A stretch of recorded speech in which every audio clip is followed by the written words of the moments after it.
Say, somebody recommended to me I ought to start doing videos and posting them on YouTube to show the everyday life of a trucker. Because my friend that said it says that she likes learning things new that she's never experienced, and this is a good way of doing it, is by posting videos. People like her and you can sit here and watch and see what the day of a trucker is like. First thing we do in the morning is we get up, we go over our truck with a fine-tooth comb. Well, we're supposed to, not all of us do. I usually don't do it when I actually show my pre-trip on my logs, due to the fact I usually do it and then I'll go in and take a shower afterwards, because after doing a proper pre-trip, you are completely covered in dirt and stuff, because you got to climb underneath your truck, grab all your hoses and steering mechanism and stuff like that, and typically you get grease and stuff on there. It's what it is. So I usually do it, and then I'll go in and take a shower, and then I'll come out, actually sit behind the wheel and do my pre-trip. That's when I do all the in-cab stuff, checking seat belts, making sure nothing's gonna roll around on the floor, underneath any of the pedals, get in the way, distractions. I check to make sure my air governor and all that stuff's working fine by fading my brakes. So I go from 120 psi, which is where I usually am running with, right down to almost zero. I make sure at first at around 50 to 45 to 50 psi, I have an alarm go off that beeps at me. It goes type deal, and then usually I have my trailer brakes released, and I keep pumping the pedal until the trailer brakes pop.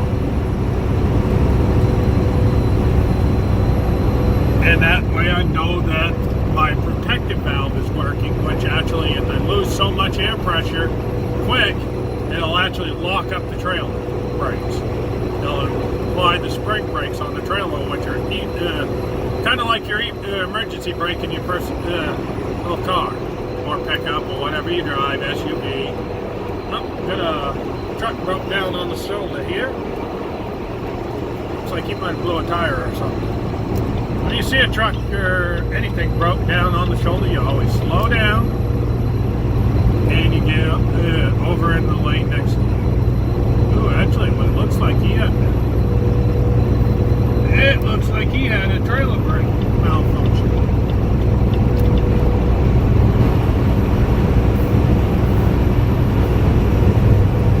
I mean, I know a lot of you guys out there that drive cars up and down the road, like all of them that drive around me all day long. You guys probably don't actually do a pre-trip on your personal vehicle, which you should.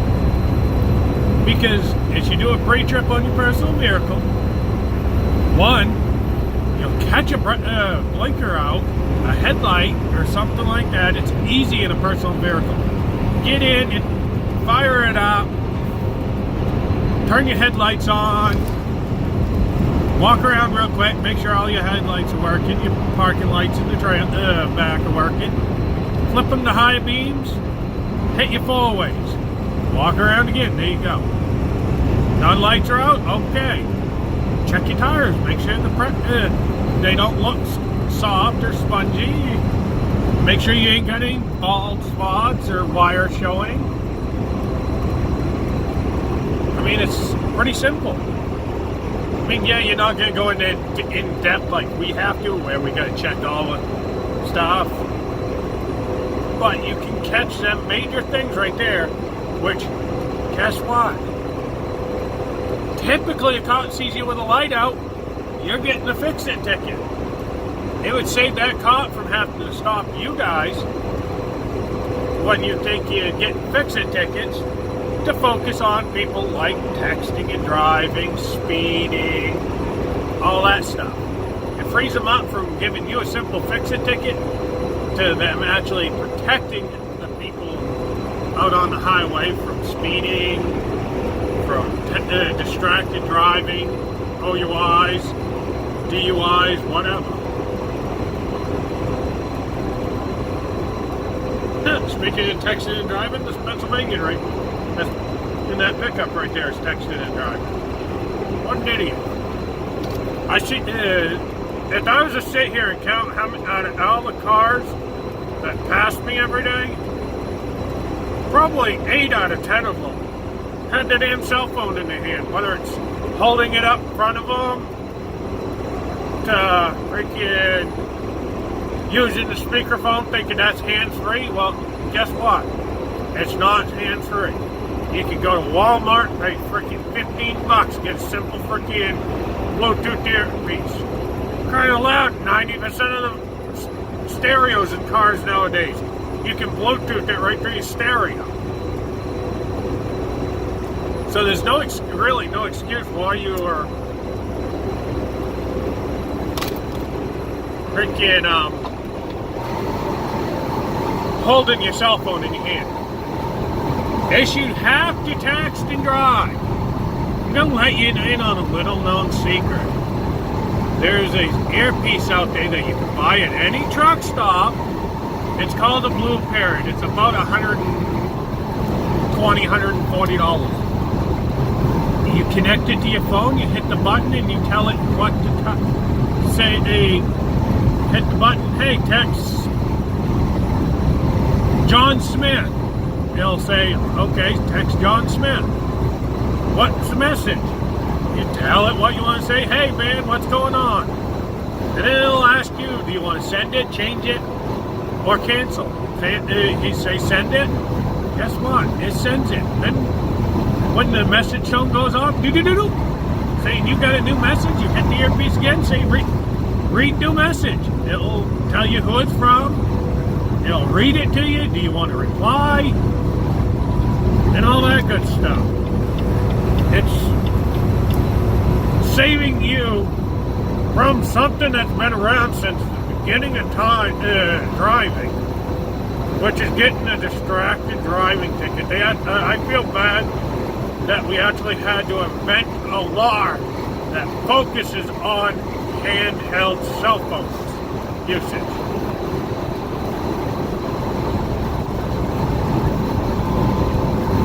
But no one pays attention to it. I mean, don't get me wrong, I'll admit it right now, and I hope no DOT officer is going to screw me over for it. I've texted and drive when I was younger. I don't typically do it now. The most I typically do now is I'll get into my GPS and I'll actually search for quick stops, which I can do that one finger to keep my eyes on the road. It's pretty easy. But, I mean, you've got Google text-to-speech, you've got Siri. They'll all freaking text for you and they'll read them for you. I mean, I don't understand why people still sit here and text and drive every day. It's like, come on, people. You can't be that way. You need to focus on driving. I see police officers all the time going down the road either texting and driving or sitting there typing on that damn computer. I asked the cop one day that pulled me over. It's like, sir, I want to ask you a question. He's like, what's that? It's like, what gives you guys, law enforcement officers, the right to text and drive or type on their computer? They're like, well, we've had extensive training to allow that makes it so we're safe to take our eyes off the road. I'm like, that's complete horse crap. Because no matter how much training you had to get, it's still, you take your eyes off the road for a split second and you can have a lot happen. I have to focus 5 to 6 seconds ahead of me at all times due to the fact that it takes me so long to stop. Your average car can stop within 1 to 3 seconds at 55 miles an hour. At 55 miles an hour, in a fully loaded semi or even empty, it takes the length of about 3 football fields for me to come to a stop safely. Most people don't realize this. You notice you can see the truck ahead of me. I am getting to the point where I am tailgating him. So, I'm going to change lanes. And you always use your blinker. The very first form of instant messenger was the blinker. You always double check your lanes. I mean, in a truck it's hard. All I got is my mirrors to look at. So I check all my mirrors. See that it's safe to merge over. I merge over. And then once I get completely in the lane, that's when you shut your blinker off. Yes, my blinker did shut off just a few seconds before I got completely in the lane. That's because I didn't turn it on all the way. I just hit it to send me over, to turn the signal on, blink like 5-10 times. Because usually I can get in the lane quicker than what I was explaining. But yeah, this is Pennsylvania on I-80. I've got another 160 something miles to go. 161 over 6. Riding along.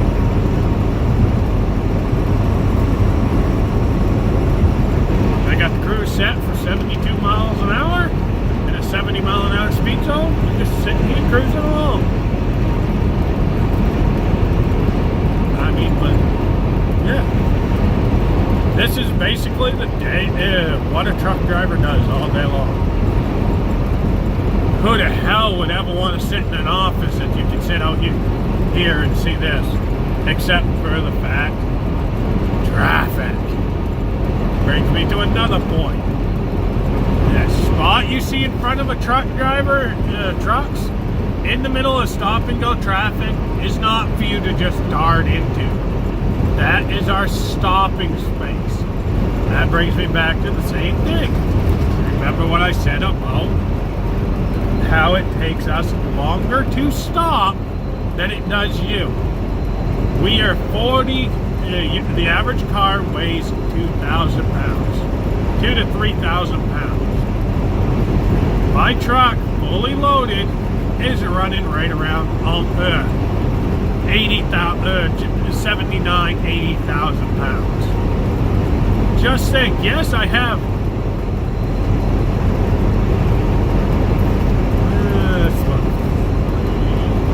5 axles, which means I have 10 sets of brakes. Don't mean I can stop quick. The more I use my brakes, the more they heat up, which I have drum brakes, which drums are where the disc presses up against the drum and metal heats up. And it expands. So the more I use my brakes, the more the metal expands, the less brakes I have. As compared to disc brakes, which is what most car brakes are. I mean, yeah, they do. Usually a heat brake is a drum brake, but most cars have disc brakes, which is pads squeezing into a metal disc as it applies disc brakes, and it allows you. The more it heats up, the better brakes you've got, until you heat them up to the point where you catch your brakes on fire, which can happen in a semi real fucking quick. Excuse my plain English.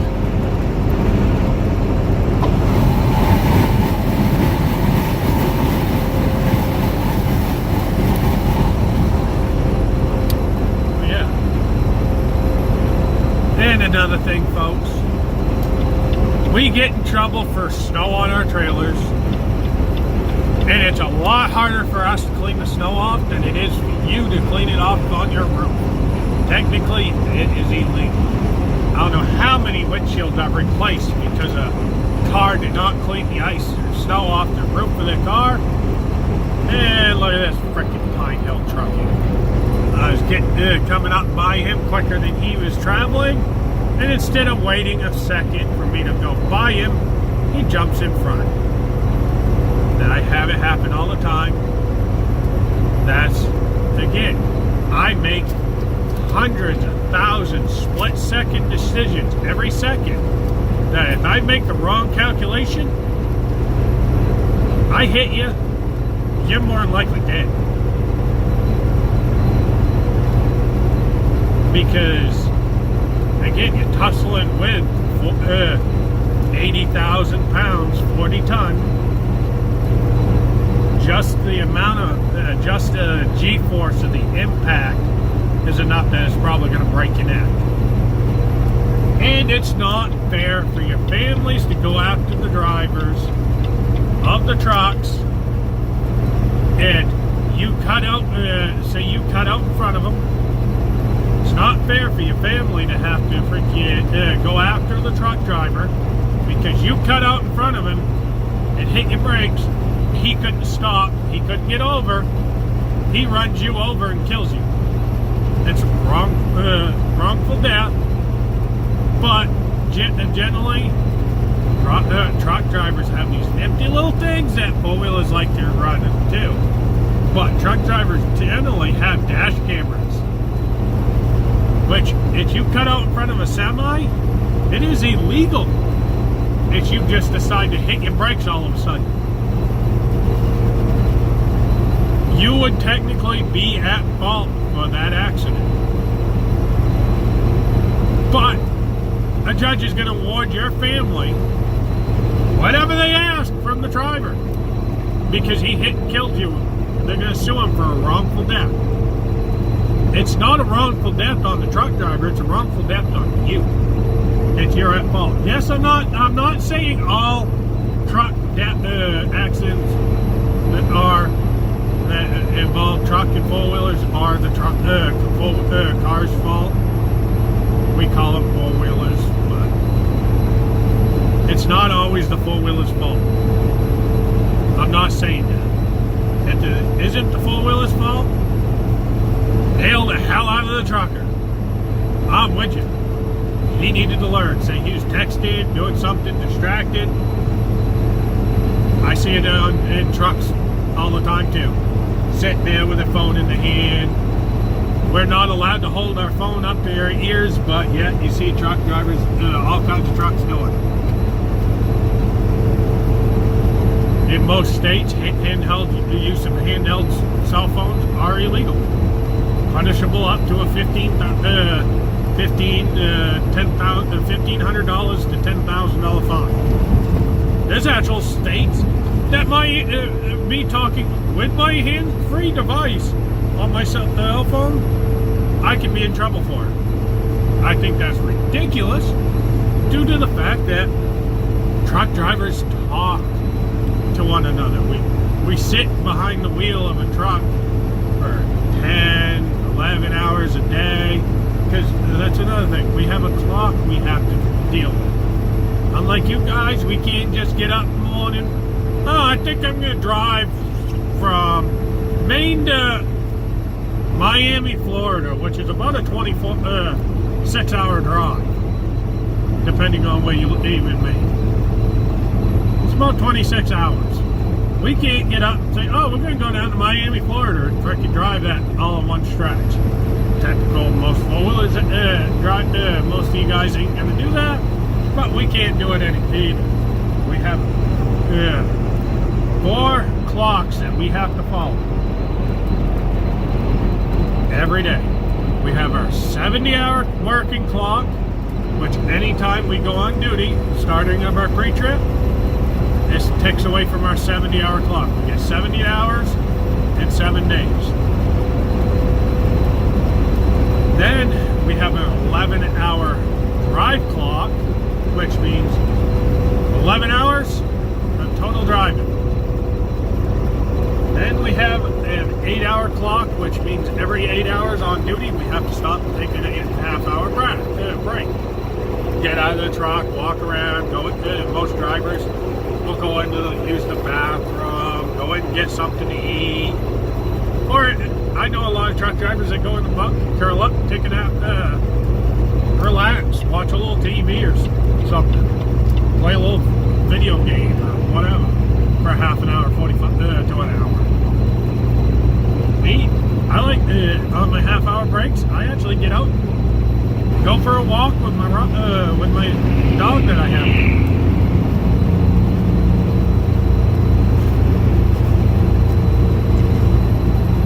And finally, we have our 14-hour clock, which is from the time we start our pre-trip, our 14 hours is ticking.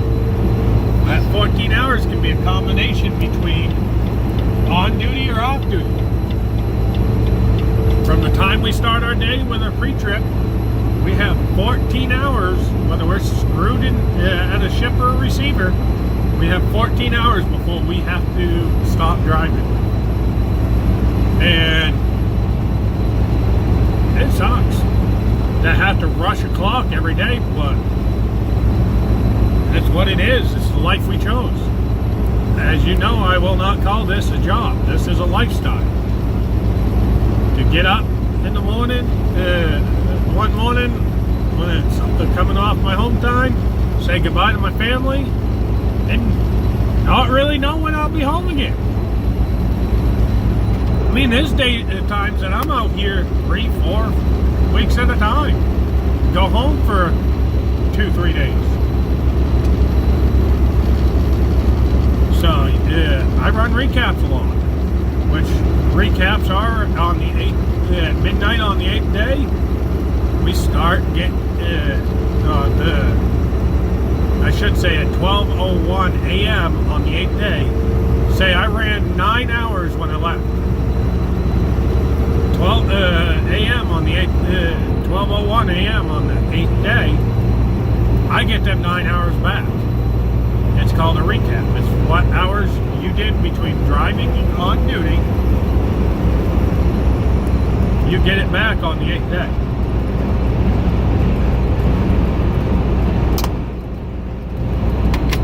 I mean, it is kind of confusing learning all this stuff, but some people might think it's fascinating. I mean, I'm pretty sure most people ain't going to sit here and watch this video all the way through due to the fact that right now we're at 23 minutes. I might as well say 23 minutes.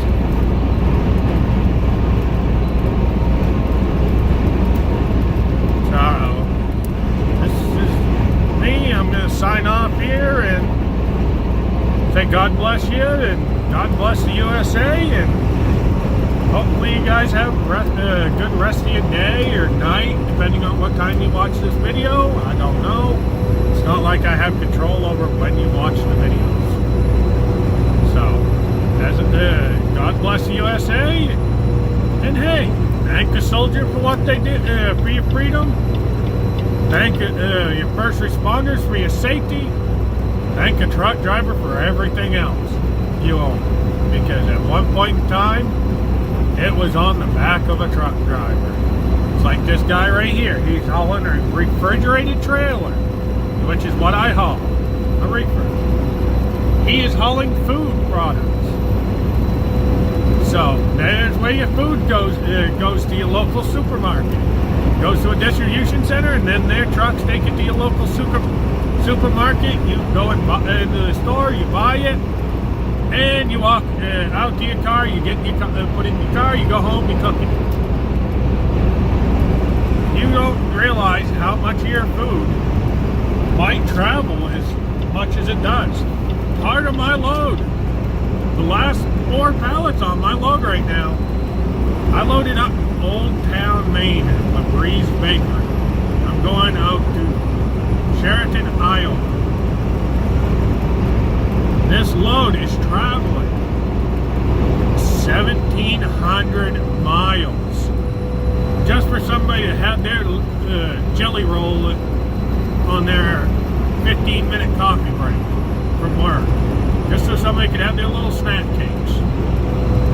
It traveled 1,700 miles just to go to the distribution center. It can travel another 200 miles from there to get to your local supermarket or store or whatever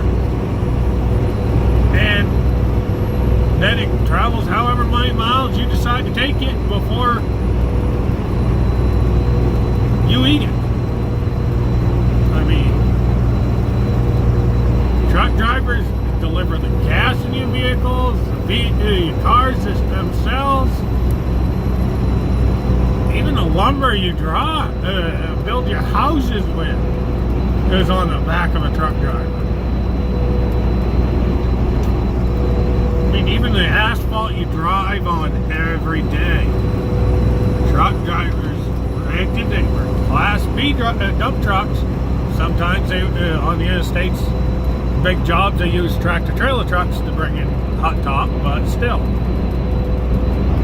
Truck drivers at one point in time, everything you own. Unless you grew it, you can't, unless you grew it, then saved the seeds hundreds of times and replanted it, it was on the back of the truck.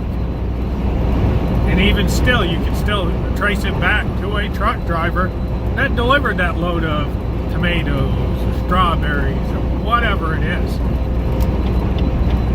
I mean, truck driver, unless you pick them from the wild, it was on the back of the truck. I mean, yeah, as you go to your local apple orchard, strawberry fields, pick your strawberries there, more than likely they weren't on the back of a truck, but you might as well figure it. As you buy it in the stores, they were on the truck. I mean, a lot of your apples that you eat on the East Coast come out of freaking California and stuff like that. I mean, just as I said, thank the truck driver for pretty much everything you have. Give us respect and give us some room. Yes, we take long times to get up to speed, but you cutting us off, slowing us, forcing us to hit our brakes, all it does is create a domino effect behind us. Say there's 5-6 trucks behind me, you cut me off, I have to hit my brakes. They all now gonna hit the brakes, and we all take so long to get up to speed that it creates a mess in the right-hand lane or whatever lane we're in. Generally, it's in the right 2 lanes, because a lot of times we're not allowed in the left lane. And you should not